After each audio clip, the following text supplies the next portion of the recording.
Alright, this is section 10.3, surface area of prisms and cylinders. So when we look at this, we start with a triangular prism.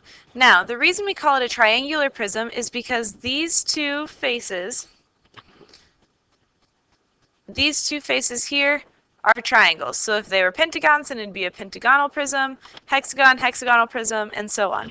Now, in prisms, we have our rectangular sides. So like this side here is a rectangle.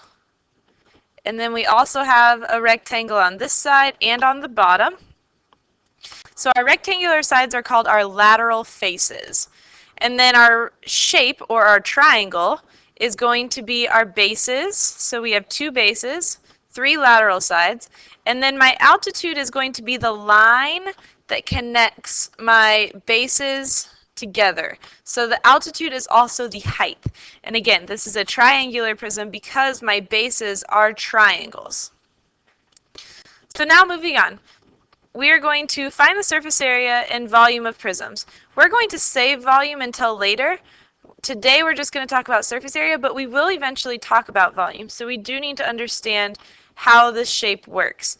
So to find the area of a triangular prism, to find the area of a triangular prism, I'm just going to have the lateral area plus the area of the bases. Now remember, our lateral sides are our rectangles. So like this side is one of my lateral sides. And then I have this side over here on the left and this side over here on the right. Now, I'm going to just make a net basically of my shapes. So I have three rectangles. So here's one. And on your homework, you are going to have to draw it out like this. So I have one rectangle, two rectangles, and three rectangles. And as you can see, it doesn't have to be perfect. You just have to understand that it's a rectangle. Okay, this is going to be, I'm going to label this one as my front, and then this one as my left, and this one as my right, so I don't get confused. So if I'm looking at my front, my height of my front is 6, but I don't know the width. But luckily I have a right triangle on top, so I can use Pythagorean theorem. So over to the side, I'm going to do 3 squared plus 4 squared is equal to c squared. So I have 9 plus 16 is equal to c squared. 9 plus 16 is 25. And if I take the square root of both of those, I get c is equal to 5. So I know that this width is 5. So I can come back over and label my rectangle, or my lateral side. Now if I'm looking at the left side, if this edge is 6, this edge is also 6. So I have 6 as my height and 3 as my width on the top. And then my right rectangle is going to be 6 over 4. So I have 6 over 4. So now I'm just going to find the area of these three rectangles. And we find area of a rectangle of base times height. Hopefully you remember that. So area equals base times height. So in this case we have 5 times 6, which is 30. Here we have 6 times 3, which is 18. And here we have 6 times 4, which is 24.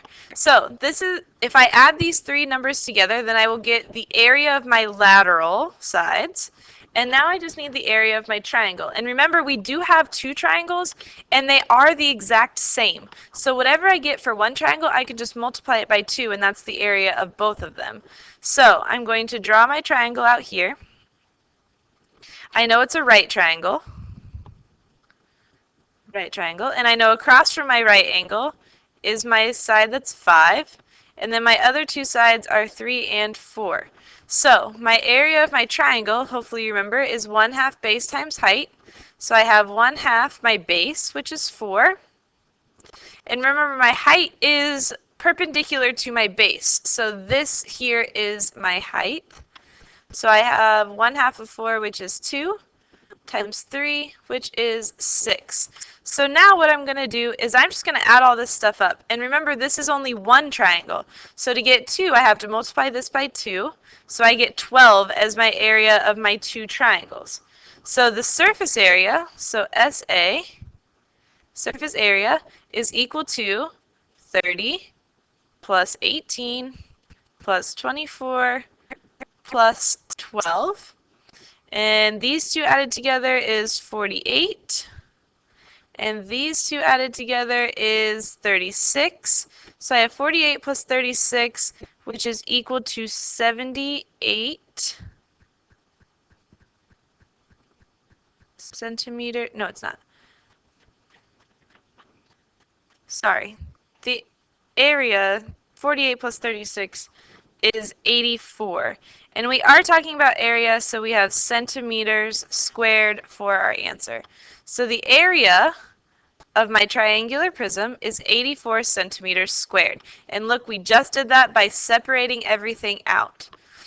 So now we're going to do it again with a rectangular prism. A rectangular prism means I have rectangles as my bases, and then my lateral faces are also rectangles. So I'm going to end up just drawing a whole bunch of rectangles.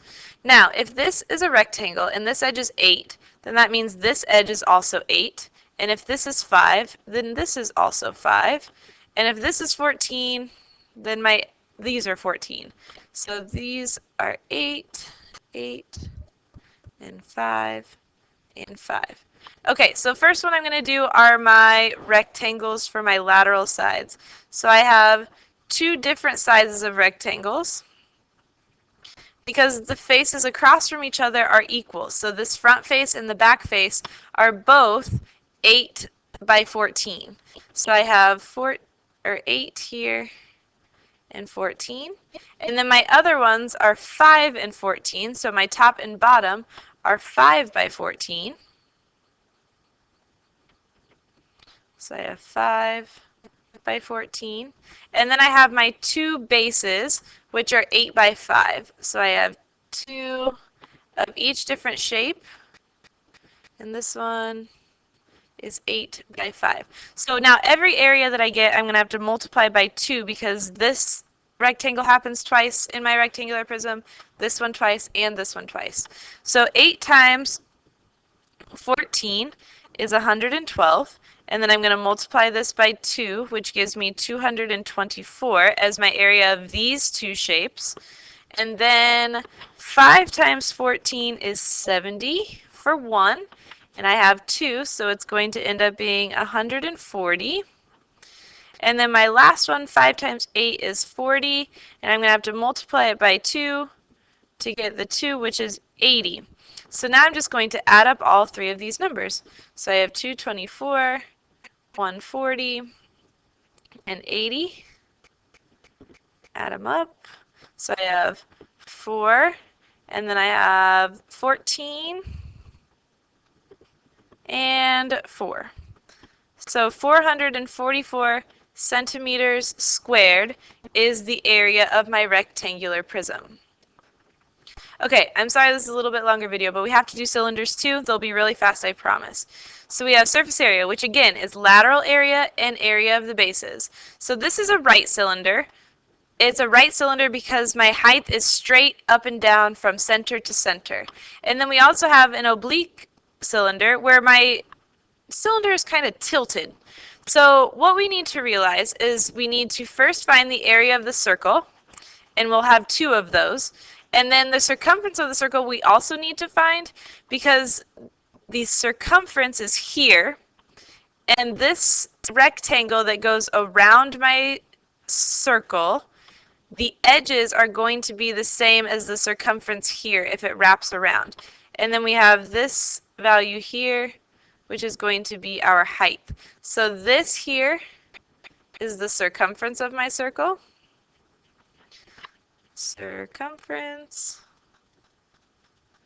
So we will take the circumference times the height to get our lateral area. So here's our first example. We have a right cylinder. So we're finding the area. Now, what I want you to do is still draw it out just the way I did it on the last page. I'm going to make my net. So I have a circle, a rectangle, and another circle. So this is what I have. My diameter is equal to 9, and my height is 8. So this value here is 8. So I need to find the area of my circle, which is pi r squared. And so we have pi times our radius. Remember, this is diameter, and diameter is 2 times the size of our radius. So I'm going to divide 9 in half and get 4.5 squared. 4.5 squared is 20.25 pi. And we can just leave it in terms of pi because that will just make our life easier. So I found the area. Now I need to find circumference because my circumference is going to be this distance here, and I need this to find the area of my rectangle.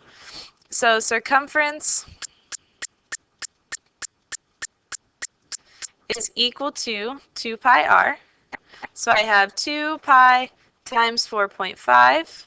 So I get 9 pi as my circumference here. So the area of my lateral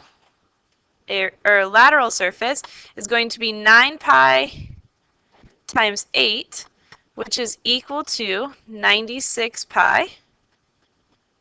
Sorry, 72 pi. I don't know what I'm doing. Is equal to 72 pi.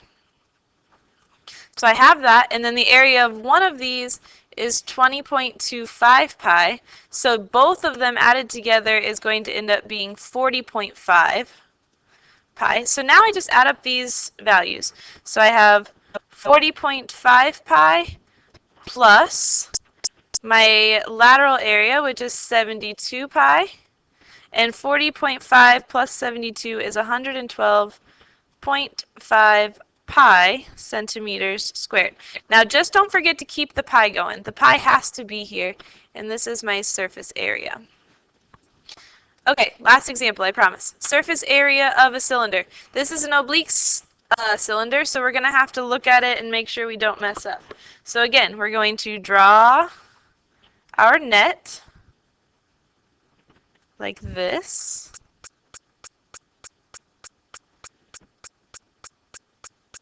Here, and we know my diameter is 8, and we know our height, which is perpendicular to the ground, so my height is out here at 12.